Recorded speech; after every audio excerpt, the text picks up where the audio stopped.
وزیر اعلیٰ خیبر پختونخوا سہیل آفریدی نے تحریک تحفظ آئین پاکستان کی ایسے دستور کو میں نہیں مانتا کال پر حبیب جالب کی شہر آفاق نظم دستور کا یہ شعر لکھا کہ میں بھی خائف نہیں تختہ دار سے، میں بھی منصور ہوں کہہ دو اغیار سے۔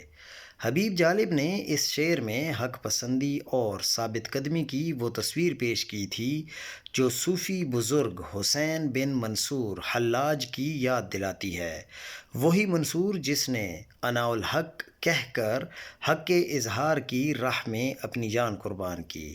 یہ شعر دراصل ظلم و جبر کے ساتھ ڈٹ جانے اور حق کی خاطر ہر قیمت جھکانے کے عزم کی علامت ہے۔ یعنی یہ بات دشمنوں یا مخالفوں تک پہنچا دو کہ میں اپنے نظریے سچ اور حق گوئی سے پیچھے نہیں ہٹوں گا، چاہے جان کی بازی کیوں نہ لگ جائے۔ میں بھی کسی تختہ دار یا سزا سے خوف زدہ نہیں۔